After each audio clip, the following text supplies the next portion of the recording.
Star Citizen. So I just ran over my first month on Star Citizen. I did a first impression review a couple of weeks ago when I was like 3 days into the game. Now I'm over a month. So now let's talk about it again, but this time I have 30 days worth of actual gameplay and experience. After having such a super hyper excited view of the game when I first came in, is it the same after 30 days of experiencing the game during one of the worst events according to you guys of the game and its performance? And honestly, I can say after a month, I'm actually still as hyped as day one, or if not even more hyped. It's got to the point where it's like, you know when you go to like the cinema and you watch a really good movie that you really liked, then you go home the next day and you're dreaming about that movie? I'm literally having dreams about my playing sessions of Star Citizen. But let's actually talk about the game. So the first few weeks when I started, there was a few updates. 2 of them did happen. One of them deleted my character and I had to remake my character, but that wasn't a big deal. But then the second one, that's when I kind of lost my money that I had made.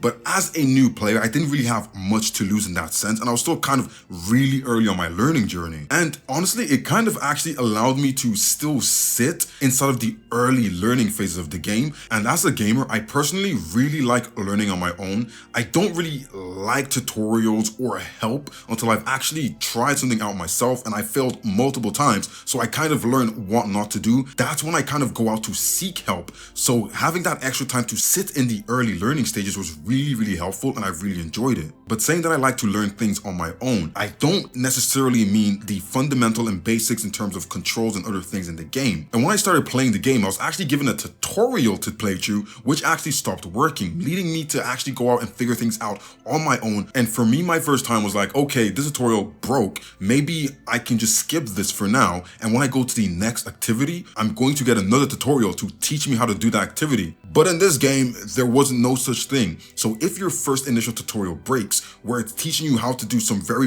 easy early game things, you will never be kind of taught how to do anything else. And yes, there's going to be help from players in the game asking questions on the global chat. But as a game player, you expect that developers have put in some sort of tutorial system that actually helps you from the in-game perspective straight from them when you try to do new things. But in Star Citizen, that was so lacking. It was kind of a thing where I'm like, this is okay to me. But when I started teaching the game to some of my friends I got to play, it was like, they don't want to do this. And if I was in here, they would probably have given up by now. So after I realized that almost no activity has any sort of help in game, it just drops the bar, because you expect that every game has some sort of system that teaches new players. Because what if this is the first person who's playing your game? How do they learn? In my opinion, I feel like not all players want to get on a game and the first thing they do is start spamming global chat, asking for help or asking new questions. You kind of feel like, I feel like an idiot right now and I should be able to figure some stuff out, or the game should have taught me some stuff. And one of the things I personally hate when I'm playing a game is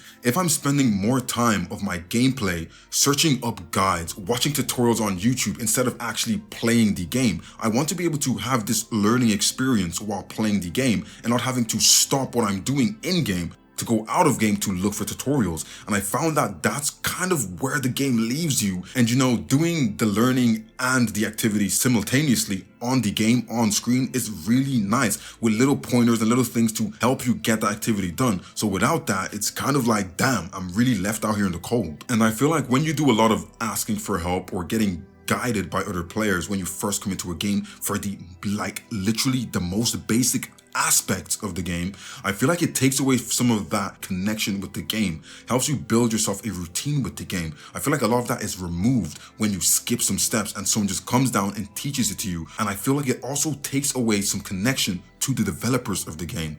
When you see that the developers are putting things in there to help you from jump, it kind of builds a level of trust with them and knowing that they're looking out for you in every way. So yeah, a better in-game dev-made guide system to help new players understand the initial types of game styles and initial keybinds and things is really needed. And I don't mean like they should teach us how to do the really advanced stuff, but just the basic aspects of every single type of discipline. And to be honest, if you think about it, when a new player is pushed straight away to YouTube or straight away to forums or whatever, I feel like most of the opinions they're gonna get on those platforms is things that are going to put them in a mind space of min-maxing everything, trying to do everything to the optimum level with no mistakes there. And I feel like when you get to that point where you just go from 0 to perfection because someone is feeding you the perfection, you actually get pushed to completion a lot faster. And when you get pushed to completion or mid-game or end-game very quickly from a new player point of view, this game now becomes like every other thing on the market, a fast food game where you're in, you complete what you want to do, and you leave. And I feel like a lot of players, when they're playing games, they come into a game and they set themselves a goal. And that goal normally takes them a month, 2 months, 3 months to reach. And by the time they reach that goal, they want to play another game. But I found with Star Citizen, when you reach that goal, before you even get there, you're going to have another goal. But a lot of players might not see that and might just be focused in tunnel vision on one goal. They reach it, they drop the game. So if they reach that super quickly, it lessens the chances of them finding another goal or how big and fast this game is to actually continue going. On the surface level, if you look at the game, you'll think this game is like everything else, but it's not. But if you speed through it, you might find out that it kind of is like everything else because you miss 70% of what the game actually has to offer to you. I'm literally just over a month through the game and I've only like uncovered basically nothing. I'm still trying to get my head around how big this thing is. And one thing I found was in other games, when it's an open world game, you normally get things dangled in front of you trying to make you buy the next cosmetic or special item or special mount. And I found that at first I didn't really notice anything like that in Star Citizen. And something that helped me kind of sit back and enjoy the game was when you go to different places, different cities, you can rent these items out. Things that you have to buy if you can make enough money or credits in game, you can rent these things and you can buy these things, which helped me kind of level my head. And I wasn't too bothered about buying a new ship. I was more bothered about actually experiencing the game, because now it's like I can grind and save for this, or I can rent this at a smaller price and test it out anyway. But then the IAE Expo happened. So this is an event where they give you ships you can rent and try out, and you guys told me to go check it out, so I went to check it out. And boy, when I got there, did they shove it all in my face. It was like my wallet started rattling with magnetic forces to take my money. There was so much in the event and beyond the event, and this free fly event was actually very, very overwhelming as a new player. And yes, it's only really because of the timing when I started playing this game. But honestly, I really just wanted to say, look, just take my money. But I was like, you know what, Steph, have some restraint. But then during the event, I had a thought. Why were they giving all of these things up so easily? Even if it was just like for a week or so, I understand that you want to push sales. That is 100% understandable, especially the fact that the game is actually crowdfunded, right? But a lot of these things might hold exclusive value to some of the bigger spenders who spend more regularly on the game. But now, me, someone who's basically bought a base package, has access to all these things, and who knows, I might not spend any more money in this game. I can go and use this crazy 890 jump ship that is insane, and I get it for 2 days. Like, it felt almost unfair, like I shouldn't have access to this. I would get it for small to medium ships being free to rent and for you to fly, especially if you are playing the event for free because, you know, a friend recommended to you or you saw the adverts on YouTube or something. But when it comes to the bigger ships, I feel like they should have been somewhat locked behind the pledge wall, where if you're only playing because a friend recommended to you, you don't want to buy the game, but you're okay with playing it for the free event, and during this time, your friend can rent a ship. You can come along for the ride and you can use the ship, fly the ship, but through your friend who got it because they are a pledge member of this game. Because I found that a lot of people who hate on the game, say the game is a scam, when the game goes free, they jump on and they play the game, wrecking havoc for a week or so, and you can see it all in forums and chat rooms. And it's like, if you hate the game so much, if it's a scam, but when it's free, you're coming to play the game, that means you like the game. You just don't want to buy the game because it's unfinished and you don't want to support the game. So now when people like this are able to come to the game, play the game, experience it with all the large and massive ships, how is that fair to the people who are actually putting in money and pledging to get this game to completion? Even if you think about the regular people who just see the ad and want to try it out, how many regular players do you think are going to come on, rent the $500 ship and then pay $500 for that ship? Not a lot of them. They're probably going to buy a base package. So it's like, do they really need access to these giant ships like a capital ship? I don't really think so. But now that we're kind of like talking about the audience in general, I've started to feel like a lot of players want newbies to experience the game exactly how they did and jump themselves to completion. They don't want you to be a noob. They want you to go from day one being a noob to day two you're a professional. And I feel like that's very unrealistic. Pushing new players to guides and other things, it's almost like don't experience the game yourself or experience the game exactly how I did. And I know sometimes it's super painful to see a new player suffering or struggling with something that you see as easy, but these are the things that build connection to a game, is the trials and tribulations and overcoming them. Because for me personally, when I get good at things, it's kind of like a thing where I zone out. I'm good at it now. I can do this with my brain off. And now this puts me back into the box of zombie gaming. So speed tracking it, making everything perfect too quickly, it just loses some of those bonding hours. And I feel like for a new player, you need that. And yes, there's a level of difficulty with the learning curve of the game being so difficult, but I feel like even if a player doesn't want to ask for help, at certain points when things get too hard, they're going to ask for help. Because sometimes getting bombarded with help gets scary, it kind of gets overwhelming. Some people don't want to take all of that, and when you get too much information, you'll understand none of it. So I feel like there's a balance between getting help and being bombarded and overwhelmed with help. Sometimes it just pushes you away from a game. And honestly, I'd like to think most people who are playing Star Citizen are a little bit more intellectual than the fast food gamer audience of this generation. So I think like some of us just have the know-how to kind of get things done and figure things out. And when you're a little bit more intellectual and using that to play games, I feel like learning is a big part of your gaming experience. So if you don't get to learn because you're fed it, it kind of ruins it, right? Now, the performance of the game is incredibly annoying. Look, I've upgraded parts just to play this game. This is the first time since I got my current PC that I'm upgrading parts, and it's just to play this game. Everything else works, even things like Cyberpunk work, but this game, I literally had to upgrade parts. I've even had some days where I couldn't even play for different reasons due to bugs I encountered after the game updates. But think about it. A game that gave me this many problems where I have to update my PC and I'm still telling you it's a good game. Think about how crazy that is, that it's still a good game. Like, if that doesn't sell the game to you, that I'm willing to upgrade parts and spend more money on my PC, I don't know what else is gonna sell you to the game. And at one point I couldn't log in one day, and this being a bad thing ended up being a good thing because this pushed me to actually try some other game modes within the game. And honestly, I was really impressed because Star Citizen as a whole, I feel like it's a huge game and you're adding a whole new game, Squadron 42, to the universe. And to top it all off, from what you guys are telling me, is in the next 4.0 update, you're adding a whole new star system, which is going to be bigger than the one we're currently in, which to me is incredibly insane. And with that comes so many things. So saying that, it's like, being able to have more games within the game with the Arena Commander and all the different modes in Arena Commander, it's literally multiple standalone games in one. This is where I'm going to pick a fight with everyone who says it's a scam. Okay, hear me out. How much have you paid for like other live service shooters? How much have you paid for other games? Let's just strip back Star Citizen just down to only the Arena Commander, not the actual universe where you get to play with other peoples in this open world, right? Let's go straight to the Arena Commander. It's a shooter mode with different modes. You can do everything you can do in Call of Duty. You can also do ship combat. There's also like an offline version of the game. How many shooters have you paid for that only let you play the shooter? Or how many games have you paid for that give you what, a 4 or 5 hour story mode? Like your Titanfalls, your Battlefields, Bulletstorms, Borderlands, CSGO, all those kind of games. Even your free titles where we see ourselves spending like hundreds on cosmetic skins. If those games aren't a scam, isn't just the arena mode on this game itself the same as those? So how is this a scam? It doesn't add up, does it? Here's where I might start glazing a little bit too hard, but I have to be honest with it, right? The gameplay and the world. This thing is endless. Honestly, it's just endless. The universe, the career choices, and then the potential for things to get better is endless. In my brain, space is empty, it's dark, but for some reason, Star Citizen has made that emptiness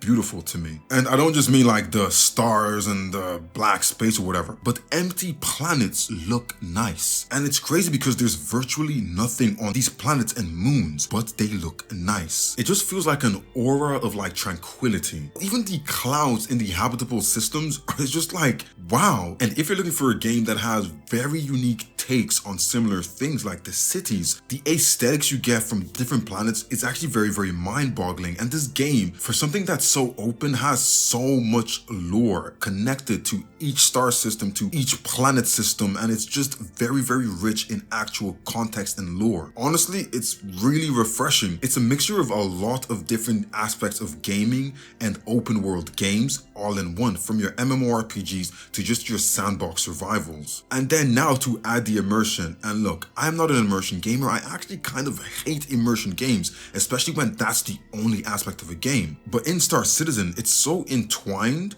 that you don't even realize it, but you start falling into this state of immersion where you're enjoying this game on almost a human personal level. And this is something that's out of my general gaming style, yet I am really enjoying it, even though in the past I have hated it with a passion. Like honestly, it's got to the point where I'm ready to buy this game if it ever comes out with VR. And I really enjoyed the fact that all the professions are kind of intertwinable. At first, they'll seem like a little bit basic, but then when you realize how you can merge them all and do so many different things all at once, it's really refreshing. And it leads to a lot of different avenues and styles of playing. Like I can be a bounty hunter while I'm running cargo, and on my pit stop I go hunt a bounty, or I can go do some security work, or better yet, I could do all of them together while I'm on a cargo route, which is really nice because a lot of games kind of limit the amount of different things you can do at once, while this game is like you can do all of them at the same time on the same route. I even reacted to an episode of the IAE show that they released where they talk about how they want to extend the professions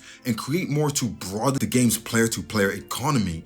And you're probably thinking, how can you do all of those things? Aren't you like bound to a few types of professions, right? And the thing is, you're not. You can literally do anything you want, or you can even do nothing at all. You can literally live outside of the system's missions and contract system and still be able to make money and do other things. And it works. People do this, and it's a thing that's like, wow, you can actually just live outside of the game's norms and nothing happens. You still progress and everything just feels right. The activities, the jobs, the multiple layers to everything is just, it's really nice. And then there's something that I actually love and hate. The game has this almost ever-changing nature where things are always getting updated, reworked. But there's two things to this. One of them is this kind of keeps the player base forever learning, having new experiences, doing the same things. But then when it comes down to new players, it's a thing of these players are new. If they even want to go look up a guide or get help, all the things they find might be outdated. You can look back on this game right now and find a tutorial from 6 months ago, but it doesn't work anymore. It's totally been reworked and nothing is the same. So now you're stuck. You don't know what you should be looking at, what is actually the current meta,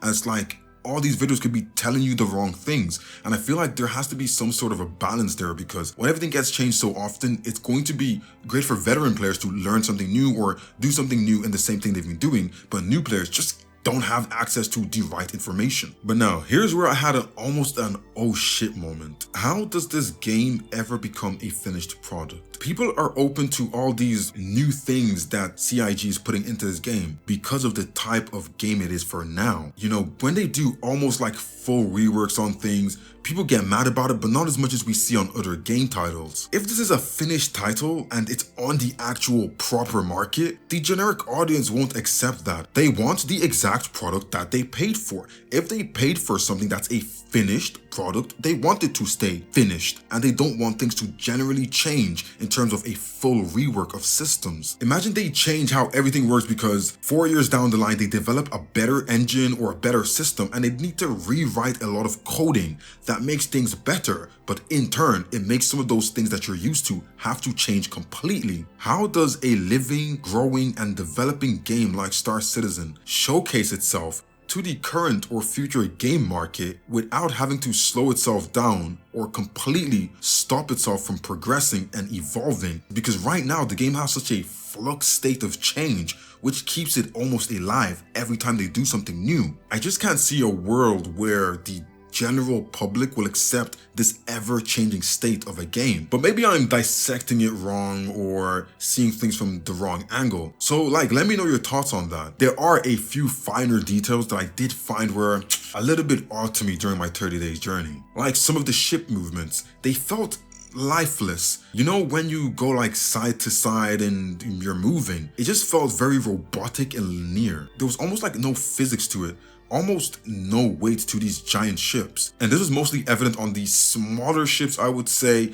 and when you're moving a little bit slower. But still, it just wasn't visually appealing. But I can say some larger ships did have some cool mechanics in terms of the way they looked when they were taking off and landing. But now, I will say the spectacle of fighting in ships is beautiful. The explosions are actually super nice. The different colors on the explosions, the lasers, everything kind of got brought to life once you start shooting in space and things start blowing up. It was very full of color, full of life, and it was amazing. It literally had me like wowed out every single time I saw something. Now, when I say the bugs, I'm not even talking about the generic bugs that are always happening. But Lord have mercy, I have run into so many bugs. I might as well get a bug zapper because this is out of hand. Because almost every little thing has a bug. From getting your gear on, to eating food, elevators to go to places, ships blowing up for no reason or just stopping to work altogether. Half your displays not showing up. There's so much. And the thing is, a lot of these things have walkarounds to help you get over them or walk around them. So some of them can be evaded. Bugs aren't a problem if they can be evaded. Like, let's say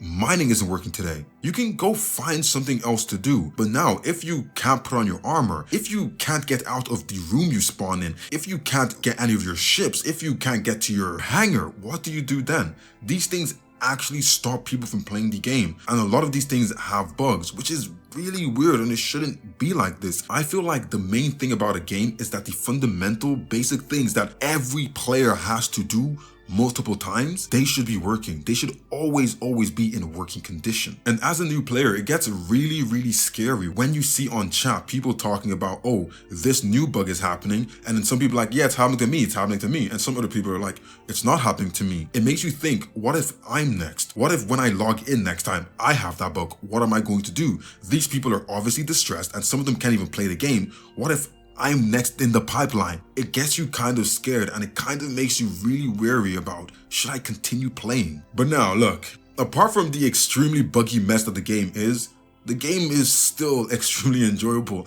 Like, if we take away the bugs, I'm actually like, the game is just great. It really is. I'm still getting my head around all the crazy amount of things you can do in this game, and watching more content from CIG themselves, being amazed at what they want to do and what they're planning to do, and the things that they want to implement into the game. More roles, more trades, things players can sink time into, getting more immersed into this world of Star Citizen. And the thing is, I think if they can achieve some of these things that they're going for, this might be the first game that is actually going to be the best simulation immersion game with a living, breathing economy created by players in this game that doesn't need to be meddled with too much. It's going to be crazy if they can accomplish that. And so far, I found that it seems very balanced in terms of cheaters and hackers, where there's not a lot of ways to cheese the game, where you can come on and in the first hour of your ever turning the game on, you can make 5 million and buy everything.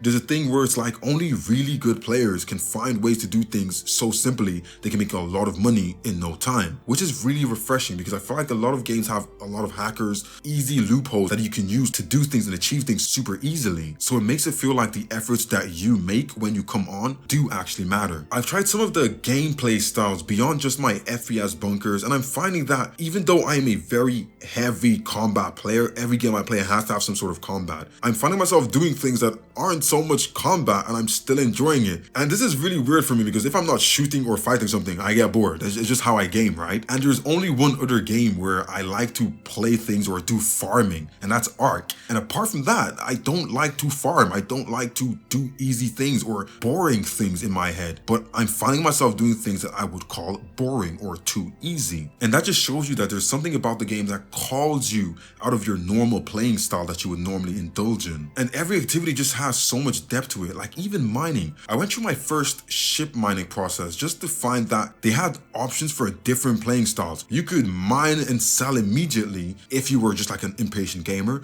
or you can refine it to make more profit, but this is going to take a little bit more time. And even within that, there was more options to say, hey, yes, you want to spend more time, but how much time do you want to spend? 22 hours or 1 hour? How long are you willing to wait, and how much time do you have to play the game? In the same proficiency, there's different methods. Do you want to do it by hand, with a smaller vehicle, or with a ship? There's just so much that just gives you like so many options to do the same thing and the same kind of game style that it's like there's something for everyone. Fast gamers, slower gamers, there's something for you here. But now when it comes to the FPS missions, where these are like my favorite kind of missions, I would like to see some differences, mostly in the NPC behaviors. After a while, once you've learned the layouts of certain buildings or bunkers, it becomes a thing where the NPC movements become very predictable, and it's like, it starts being a thing where it's like, oh, he's gonna do this now, and it just feels a little bit boring. I am yet to like visit every single type of bunker or building out there, but from the ones I do on the regular, it's like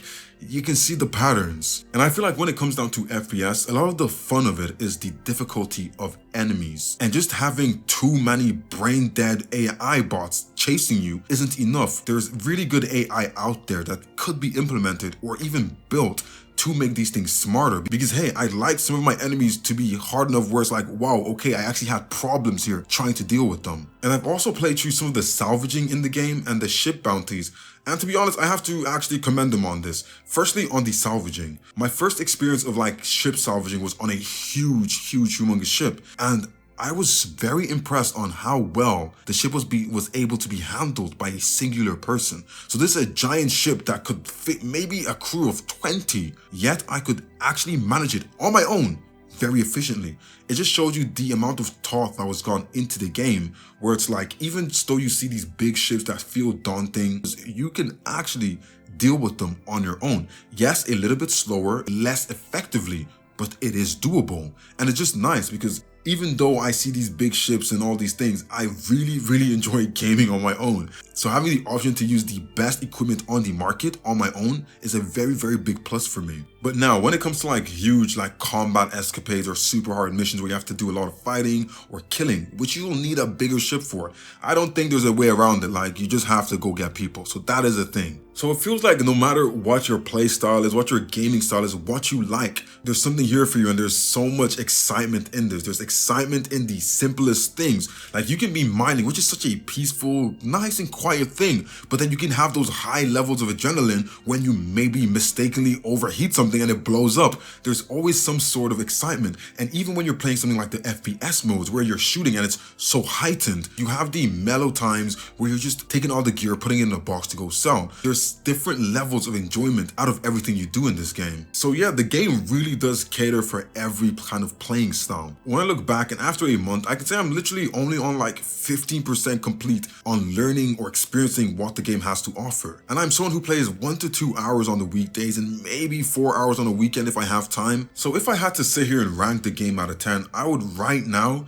give it a 6.5 out of 10. And that low number is only because of the bugs. Yes, we can walk around the bugs, but they're still there. We have to notice them and address them, you know? But now, if you took those bugs out, this is like an 8.5 out of 10, and this is not even complete yet. So yeah, after a month, I'm gonna sit here and tell you the same thing I told you when I first started.